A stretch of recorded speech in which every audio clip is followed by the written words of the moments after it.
Good afternoon guys. Ayan, binaba namin yung Aurora to Quirino.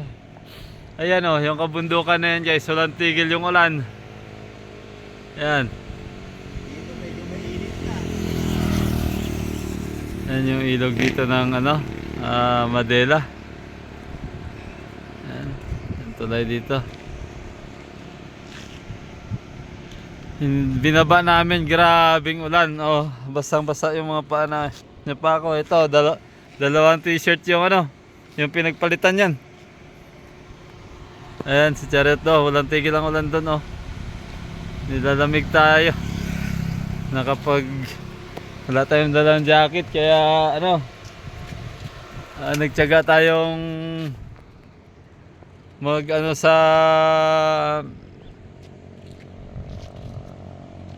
magbalot ng tuwalya, towel. Yan yung ilog dito guys.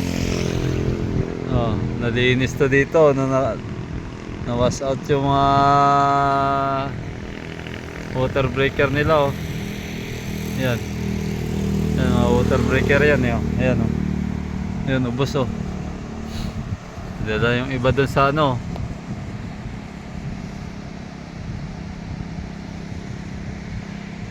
Salamat naman at nakababa tayo ng ligtas sa lugar na yun. Matarik yun, saka napakadulas kasi ang lakas ng ulan. Ayan, sa lahat ng aking mga subscriber, salamat ho ng marami sa inyong patuloy na pagsubaybay sa aking mga video na ina-upload. Sa mga hindi pa po nakasubscribe dyan, pa-subscribe naman po, pa-support po ng aking channel. Maraming salamat sa inyo lahat. Magandang araw po sa inyong lahat.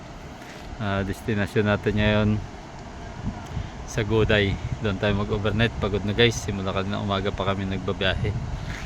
Galing tayo ng dinadyawan sa Aurora.